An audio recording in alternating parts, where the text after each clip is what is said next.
कभी कभी जीवन में सबसे बड़ी भूल प्रेम के नाम पर की जाती है, और जब प्रेम अंधा हो जाए तो घर, परिवार और भाग्य सब कुछ उजड़ जाता है।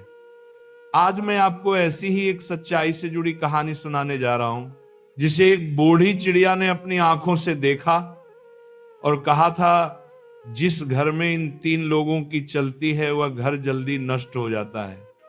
वह 3 कौन है, ये जानना बहुत जरूरी है। पर उससे पहले आइए कहानी शुरू करते हैं। बहुत समय पहले की बात है।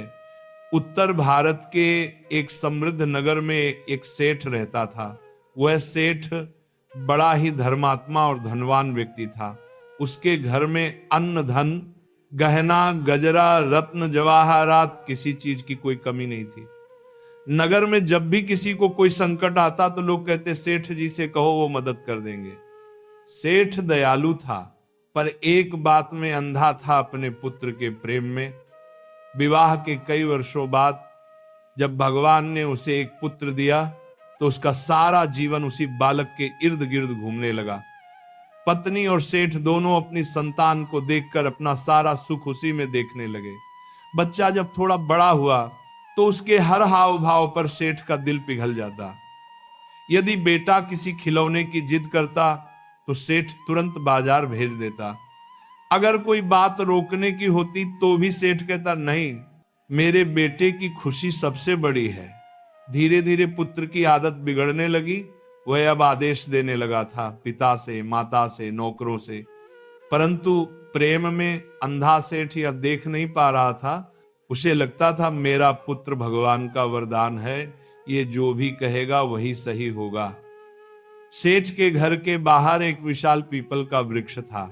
उस पर एक बूढ़ी चिड़िया कई वर्षों से रहती थी। उसने सेठ के घर की दशा बचपन से देखी थी। सेठ उसे रोज दाना डालता, जल रखता और कहता, अरे बूढ़ी चिड़िया, तू तो हमारे घर की रक्षक है। चिड़िया मुस्कुराती पर भीतर चिंतित रहती। वह हर दिन देखती कैसे सेठ अपने पुत्र की हर मनमानी पूरी करता है, कैसे पत्नी भी पति की तरह अंधे प्रेम में बहती जा रही है, कैसे एक छोटा सा बालक पूरे घर का राजा बन बैठा है। एक दिन बूढ़ी चिड़िया ने सेठ से कहा, हे सेठ, मैं तुम्हारे घर को बरसों से देखती आ रही हूं। तुम्हारे घर में सुख है, धन है, सम्मान है, पर एक बड़ी भूल है। तुम अपने पुत्र के प्रेम में अंधे हो चुके हो। याद रखना, जिस घर में बालक की जिद, स्त्री की ममता और पुरुष का अभिमान तीनों मिल जाए, वह घर ज्यादा दिन नहीं टिकता। सेठ हंस पड़ा, अरे बूढ़ी चिड़िया, तू क्या जाने मेरे पुत्र का मूल्य। कई वर्षों की तपस्या के बाद वह मिला है। यह तो भगवान का वरदान है। अब ये जो कहेगा वही होगा। चिड़िया ने गहरी सांस ली, बोली, सेठ, मैं जानती हूं तू मुझसे नाराज हो जाएगा, परंतु अगर तूने मेरी बात न मानी तो तेरे घर का धन, सुख और वैभव एक दिन राख में बदल जाएगा। मैं तुझे एक कहानी सुनाती हूं, उसमें सब कुछ समझ में आ जाएगा। पहले तो सेठ ने कहा, अब रहने दे चिड़िया, तेरी कहानियों के लिए मेरे पास समय नहीं। पर बूढ़ी चिड़िया बार बार आग्रह करने लगी, सुन ले सेठ, ये कहानी तेरे ही जीवन का भविष्य है। आखिरकार सेठ ने कहा, ठीक है चिड़िया, तू कहानी सुना, मैं सुनता हूं। अब बूढ़ी चिड़िया ने अपनी आंखें बंद की और धीरे धीरे बोली, बहुत पुराने समय की बात है। एक छोटे से गांव में भी एक सेठ रहता था जो बिल्कुल तेरे जैसा था। वह सेठ भी बड़ा धर्मात्मा, दयालु और विनम्र व्यक्ति था। उसके 4 पुत्र थे और सभी पुत्र व्यापार में निपुण थे। सेठ ने अपने 4 पुत्रों का विवाह कर दिया था। 4 बहुएं घर में प्रेम पूर्वक रहती और घर का सारा काम मिलजुल कर करती थी। सबसे छोटी बहू बहुत सुशील, शांत और बुद्धिमान थी। उसके आने के बाद सेठ के घर का वातावरण पूरी तरह बदल गया था। घर में सुख शांति फैल गई थी। व्यापार दिन प्रतिदिन बढ़ रहा था। लोग कहते थे, सेठ का भाग्य खुल गया है। सेठ के घर में हर सुबह भजन की ध्वनि गूंजती। बहवे रसोई में मिलकर हंसी ठिठोली करती। पुत्र दुकान संभालने जाते और सेठ आंगन में तुलसी को जल देता। ऐसा लगता मानो उस घर में स्वयं लक्ष्मी ने वास कर लिया हो। परंतु संसार में जहां सुख होता है वहां ईर्ष्या भी जन्म लेती है।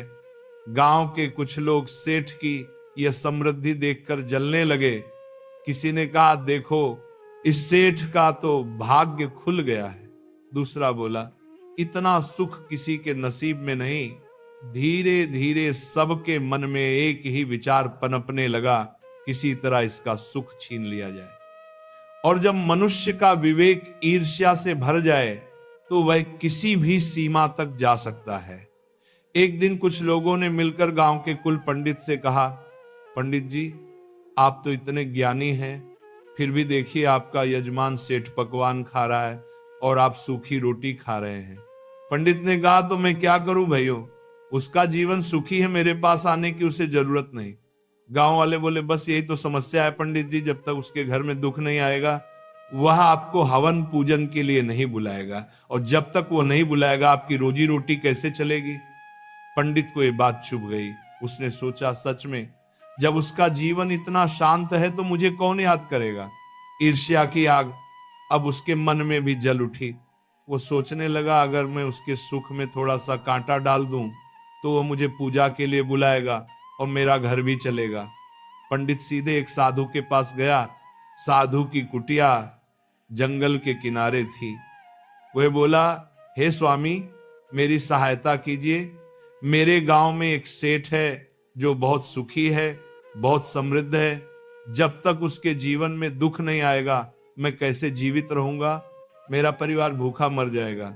साधु ने मुस्कुराकर कहा, पंडित, मनुष्य की ईर्ष्या ही उसका पतन करती है। फिर भी अगर तू ऐसा चाहता है तो मैं तुझे बताता हूं उसके सुख का रहस्य क्या है। साधु ने ध्यान लगाया, आंखें बंद की और कुछ क्षण बाद कहा, उसके घर की जो सबसे छोटी बहू है वह साक्षात लक्ष्मी का रूप है। जब तक वह उस घर में रहेगी उस घर में न झगड़ा होगा न दुख। पंडित बोला, तो फिर क्या किया जाए महाराज। साधु ने कहा, सरल उपाय है, सेठ के खेत से एक हरा बांस ले आओ, बस वही उसका सुख छीन लेगा। पंडित हैरान हुआ पर आज्ञा मान ली। अगले ही दिन वह सेठ के घर गया। वह बोला, सेठ जी, मैं आपके खेत से एक हरा बांस लेना चाहता हूं, वो मुझे किसी धार्मिक कार्य में चाहिए। सेठ बोला, पंडित जी, ये भी कोई मांगने की बात है, लीजिए मैं अभी ला कर देता हूं। सेठ खेत की ओर गया, एक बांस का टुकड़ा तोड़ा और घर लौट आया। उसी समय उसकी छोटी बहू ने देखा। वह आगे आई और बोली, पिताजी, ये बांस कहां ले जा रहे हैं। सेठ ने बताया, पंडित जी को चाहिए। छोटी बहू मुस्कुराई और बोली, ठीक है पिताजी, ये बांस उन्हें दे दीजिएगा, पर पहले इसे कुछ देर के लिए मुझे दीजिए। सेठ ने बिना कुछ सोचे बांस दे दिया। छोटी बहू ने उस बांस के कुछ हरे पत्ते तोड़े और अपने आंगन में बंधी काली गाय को खिला दिए। फिर बांस लौटाकर पिता को दे दिया। सेठ ने वही बांस पंडित को दे दिया। पंडित खुश होकर अपने घर लौट आया और मन ही मन बोला, अब देखता हूं सेठ का सुख कैसे टिकता है। दिन बीते, हफ्ते गुजरे, महीने निकल गए, पर सेठ का सुख वैसा ही बना रहा। उसका व्यापार और बढ़ गया, घर में हंसी खुशी और फैल गई। पंडित बेचैन हुआ, आखिर यह कैसे संभव है। वह फिर साधु के पास पहुंचा। साधु ने ध्यान लगाया और कहा, अरे पंडित, वह सेठ की छोटी बहू बड़ी बुद्धिमान है, उसने बांस के पत्ते अपनी काली गाय को खिला दिए, इसलिए घर की लक्ष्मी उसी के पास रह गई। अब साधु बोला, इस बार तू उस सेठ की काली गाय ले आ। कुछ दिन बीत गए। सेठ का घर अब पहले से भी अधिक सुखी हो गया था। व्यापार बढ़ता ही जा रहा था।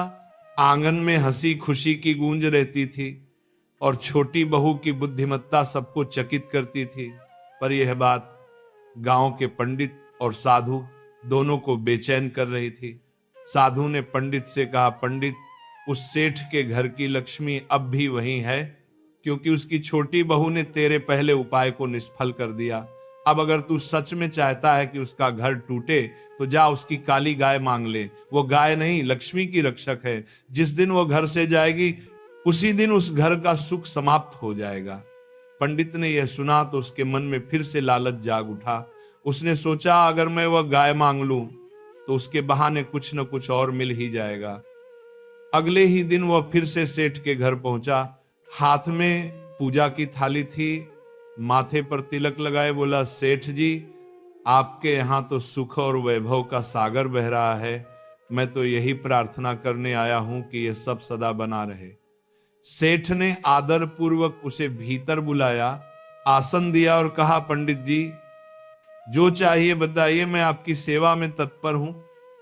पंडित ने थोड़ी देर मौन रहकर कहा, सेठ जी एक विशेष यज्ञ करना चाहता हूं जिसके लिए एक काली गाय की आवश्यकता है। आपके यहाँ जो गाय बंधी है वह मुझे कुछ दिनों के लिए चाहिए। सेठ ने बिना कुछ सोचे कहा, अरे ये भी कोई बात है, जब यज्ञ होगा तो पुण्य तो हमें ही मिलेगा, आप गाय ले जाइए। लेकिन तभी भीतर से आवाज आई छोटी बहू की। उसने सब सुन लिया था। वह धीरे से बाहर आई। उसके चेहरे पर शांत मुस्कान थी पर आंखों में गंभीरता। वो बोली, पिताजी क्या मैं कुछ कह सकती हूँ? सेठ ने स्नेह से कहा, बोल बेटी क्या बात है? बहू बोली, पंडित जी के यज्ञ के लिए हमारी गाय अवश्य जाए, पर मैं उसका पूजन कर दूं ताकि हमारे घर का पुण्य दोगुना हो। पंडित ने सोचा यह स्त्री हर बार कुछ न कुछ नया करती है, फिर भी उसने कुछ न कहा। छोटी बहू आंगन में गई, गाय के गले में हल्दी कुमकुम लगाया, उसके माथे पर सिंदूर से स्वस्तिक बनाया और कान में कुछ मंत्र फुसफुसाए जो उसने अपनी माँ से बचपन में सीखे थे। उसने गाय के गले में बंधा एक ताजे तुलसी के पत्तों का हार डाला और मन ही मन कहा, हे माता लक्ष्मी तू जहां भी जाए वहां सुख ले जा, पर अपने इस घर से कभी ना चली जाना। फिर उसने गाय को धीरे से सहलाया और कहा, जा मां पुण्य का कार्य कर। गाय धीरे धीरे पंडित के साथ चल पड़ी। पंडित मन में खुश था, अब तो इस घर का नाश निश्चित है। वह गाय को लेकर साधु के पास पहुंचा। साधु ने मंत्र पढ़े पर आश्चर्य, अग्नि नहीं जल रही थी। उसने दोबारा प्रयास किया, फिर तीसरी बार, फिर भी अग्नि शांत रही। साधु ने क्रोध में कहा, पंडित यह गाय तो मेरे मंत्रों को निष्फल कर रही है, इसमें तो कोई देवी शक्ति का वास है। पंडित ने डरते हुए कहा, स्वामी ये वही गाय है जो सेठ के घर में थी।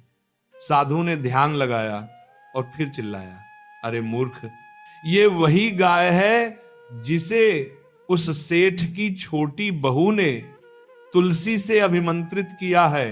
वह स्त्री केवल मनुष्य नहीं, देवी स्वरूपा है। जब तक वह जीवित है उस घर का पतन कोई नहीं कर सकता। यह सुनकर पंडित के पैर कांप गए। साधु ने आदेश दिया, जल्दी इस गाय को लौटा दे, वरना तेरे घर पर संकट आएगा। पंडित भागता हुआ सेठ के घर पहुंचा। सेठ ने पूछा, क्या हुआ पंडित जी, यज्ञ का क्या फल मिला? पंडित बोला, सेठ जी ये गाय आपके घर की रक्षक है, इसे कहीं मत भेजना। सेठ हंसा, ये तो वही बात हुई जो बूढ़ी चिड़िया कहा करती थी। उसी समय छोटी बहू बाहर आई। उसने गाय के सिर पर हाथ रखा और कहा, जो घर सच्चे मन से सेवा करता है वहां ईश्वर स्वयं रक्षक बनकर रहते हैं। सब लोग उसकी ओर देखने लगे जैसे वह कोई साधारण स्त्री नहीं बल्कि किसी अदृश्य शक्ति का रूप हो। उसके चेहरे पर इतनी शांति थी कि स्वयं सेठ की आंखें नम हो गईं। उसी क्षण पीपल के पेड़ पर बैठी बूढ़ी चिड़िया फड़फड़ाई और बोली, सेठ तेरा घर आज फिर बच गया, क्योंकि तेरे घर में बुद्धि और भक्ति दोनों का संग है। याद रख, धन से घर नहीं टिकते पर सद्बुद्धि से वंश अमर हो जाता है।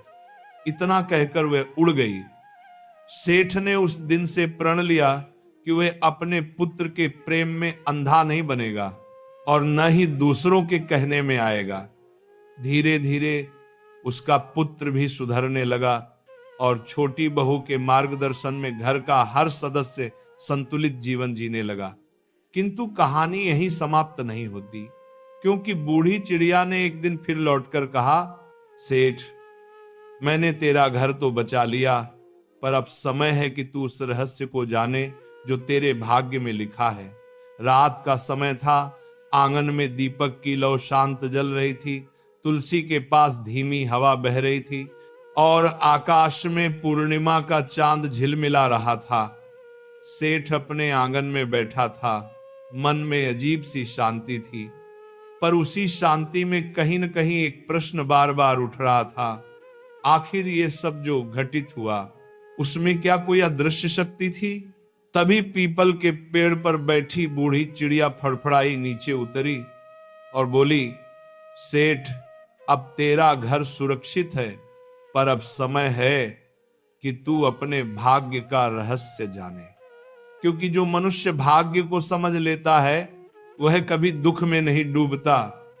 सेठ ने आदरपूर्वक कहा, बूढ़ी चिड़िया, मैं अब तेरी हर बात मानता हूं। बता, ये भाग्य क्या होता है?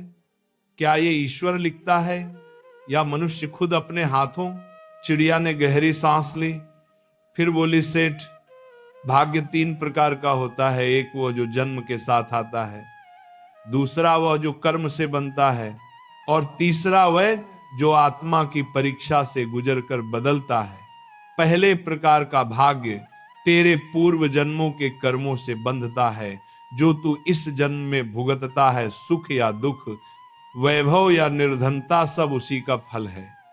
दूसरा भाग्य तू स्वयं रचता है, अपने कर्म, अपने व्यवहार, अपनी वाणी और अपने विचारों से।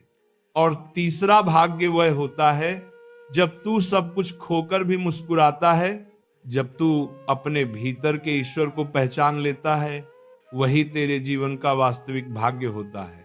परंतु लोग भूल जाते हैं कि भाग्य कोई जादू नहीं, वह सिर्फ कर्म का दर्पण है। सेठ ने सिर झुकाया, बोला, तो क्या मेरा पुत्र जो बिगड़ गया था वह भी मेरे ही कर्मों का परिणाम था? चिड़िया ने कहा, हाँ सेठ, जब तूने अपने पुत्र को सही और गलत का भेद नहीं सिखाया, तब तूने अपने भाग्य के खेत में एक ऐसा बीज बोया जो आगे चलकर तूफान बन गया। पर जब तेरे घर की छोटी बहू ने बुद्धि और संयम से काम लिया, तब उसी घर में एक नया बीज बोया गया, धर्म का, प्रेम का और आत्मबोध का। इसी कारण तेरा घर विनाश से बच गया। याद रख, जब भी कोई व्यक्ति अपने स्वार्थ के कारण किसी को दुख देता है, तब उसका भाग्य उससे एक कदम दूर चला जाता है। और जब कोई दूसरों का भला करता है, चाहे छोटा ही क्यों न हो, भाग्य उसी क्षण लौट आता है। सेठ ध्यानपूर्वक सुनता रहा।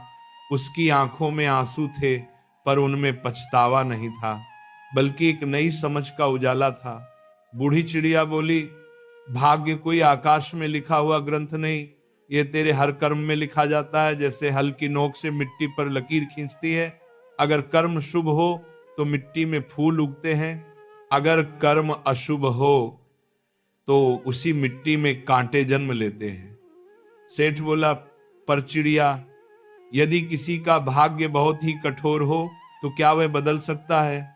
चिड़िया मुस्कुराई और बोली, बिल्कुल, क्योंकि ईश्वर ने मनुष्य को कर्म का अधिकार दिया है।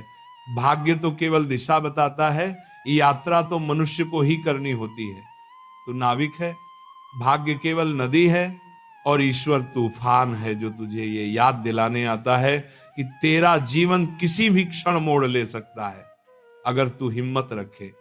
चिड़िया ने कहा, याद रख सेठ, अगर तू अपने जीवन में कभी किसी सेठ, पंडित या साधु के शब्दों पर अंधा विश्वास करेगा तो भाग्य तुझसे फिर रूठ जाएगा, क्योंकि ईश्वर उन लोगों की सहायता करता है जो अपने विवेक से चलते हैं, भीड़ के पीछे नहीं। सेठ ने उस रात कोई उत्तर नहीं दिया, वो केवल मौन बैठा रहा। उसकी आंखें बंद थीं और भीतर का मन कह रहा था, सच में भाग्य वही है जो हमें भीतर से बदल दे। अगली सुबह जब सूरज उगा तो सेठ के घर का वातावरण कुछ और ही था। अब घर में केवल धन नहीं, ज्ञान का प्रकाश भी था। छोटी बहू तुलसी को जल चढ़ा रही थी और सेठ के पुत्र ने पहली बार पिता के पैर छुए, जो पहले कभी नहीं किया था। वो बोला, पिताजी, अब मैं आपके साथ व्यापार नहीं, सेवा करना चाहता हूं। सेठ की आंखों से आंसू बह निकले। उसी समय ऊपर पीपल पर बूढ़ी चिड़िया गुनगुनाई, देखा सेठ, यही है भाग्य का रहस्य। जब मनुष्य अपने अहंकार को त्याग देता है, तब ईश्वर स्वयं उसके जीवन का भाग्य लिखता है। चिड़िया ने पंख फैलाए और उड़ते हुए बोली, अब मेरा कार्य पूरा हुआ, पर याद रखना, जो अपने कर्म को शुद्ध रखेगा उसका भाग्य कभी कलुषित नहीं होगा। और वह उड़ गई दूर आसमान की ओर, जैसे किसी अदृश्य लोक में विलीन हो गई हो। आकाश में फैली सुनहरी रोशनी से लग रहा था मानो स्वयं भगवान सूर्य उस घर पर आशीर्वाद बरसा रहे हों। समय बीतता गया। सेठ का घर अब पहले से अधिक शांत और संतुलित हो गया था। लेकिन जीवन में जब सब कुछ स्थिर दिखने लगता है, तभी भाग्य एक और परीक्षा लेकर आता है। एक दिन नगर में भीषण वर्षा हुई, नदियां उफान पर थीं, बाजार बंद थे और सेठ के कई व्यापारी माल समुद्र मार्ग से भेजे हुए थे। खबर आई कि जहाज डूब गया है, सारा माल नष्ट हो गया। सेठ को यह सुनकर ऐसा लगा जैसे धरती उसके पैरों के नीचे से खिसक गई हो। घर के लोग घबरा गए, नौकर भागे भागे आए, किसी के पास कोई उपाय नहीं था। सेठ ने अपने पुत्र को देखा, जो अब तक परिपक्व और संयमी हो चुका था। उसने कहा, पिताजी आप चिंता न करें, जो गया वह लौट आएगा, और अगर न भी लौटे तो हम फिर से मेहनत करेंगे। सेठ ने गहरी सांस ली और कहा, बेटा तू सच कहता है, अब मुझे भाग्य की नहीं कर्म की चिंता करनी चाहिए। वह उठा, तुलसी को प्रणाम किया और बोला, हे प्रभु, तूने जो दिया वह तेरा, जो लिया वह भी तेरा, पर जो मैं करूंगा वह मेरा होगा। ये सुनते ही जैसे आकाश से किसी अदृश्य शक्ति ने उसे आशीर्वाद दिया। बूढ़ी चिड़िया जो महीनों से कहीं दिखाई नहीं दी थी, उसी क्षण वापस आई। उसने आकर कहा, सेठ, अब तू उस अवस्था में पहुंच गया है जहां मनुष्य को ईश्वर से वरदान मांगने की आवश्यकता नहीं होती, क्योंकि उसने अपने भीतर ही ईश्वर को पहचान लिया है। सेठ ने पूछा, चिड़िया, क्या यही कर्म और फल का अंत है? चिड़िया बोली, नहीं सेठ, ये अंत नहीं, यही आरंभ है। कर्म और फल का रहस्य यही है कि मनुष्य को परिणाम की चिंता छोड़कर केवल धर्म पूर्वक कर्म करना चाहिए। जब तू परिणाम की आस छोड़ देता है, तभी तू स्वतंत्र हो जाता है, और जब तू स्वतंत्र होता है, तभी ईश्वर तेरे हर कर्म को फल में बदल देता है। सेठ चुप रहा, पर उसके चेहरे पर जो शांति थी वह किसी साधु के समान थी। उसी रात उसने अपने घर के सब लोगों को बुलाया और कहा, अब मैं वृद्ध हो चुका हूं, व्यापार तुम संभालो। मैं अब अपने जीवन के शेष दिन ईश्वर के नाम में बिताना चाहता हूं। घर के सब लोग रो पड़े, पर सेठ ने मुस्कुराकर कहा, मत रो, अब मैं वहां जा रहा हूं जहां कोई घाटा नहीं, कोई लाभ नहीं, बस संतुलन है, वही सच्चा सुख है। उसने छोटी बहू से कहा, बेटी, तूने जो बुद्धि और भक्ति इस घर में लाई, उसी ने इस वंश को बचाया। तेरे जैसे कर्मयोगी दुर्लभ होते हैं। बहू ने उसके चरणों में सिर झुकाया और कहा, पिताजी, मैंने कुछ नहीं किया, बस अपने कर्म का पालन किया, यही स्त्री का धर्म है। उस रात आकाश में एक तेज प्रकाश फैला, मानो किसी ने दीपों की असीम श्रृंखला जला दी हो। पीपल पर बैठी बूढ़ी चिड़िया बोली, अब इस घर का चक्र पूरा हुआ। अब ये घर केवल ईंट और दीवारों का नहीं, एक तीर्थ बन गया है जहां कर्म, भक्ति और विवेक तीनों का संगम है। कुछ दिनों बाद सेठ ने शांत भाव से देह त्याग दी। उसके प्राण निकलते समय पूरे घर में हल्की गंध फैली, जैसे किसी ने चंदन जलाया हो। लोगों ने कहा, ऐसे लोग मरते नहीं, बस रूप बदलते हैं।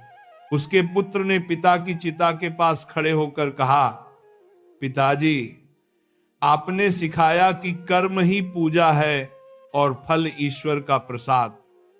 छोटी बहू ने धीमे स्वर में कहा, और यही सत्य है, जब मनुष्य अपने कर्म में भगवान को देखता है, तभी उसका हर दुख मोक्ष में बदल जाता है। जब पुरु को देखता है, उस क्षण ऊपर आसमान में बूढ़ी चिड़िया फिर दिखी।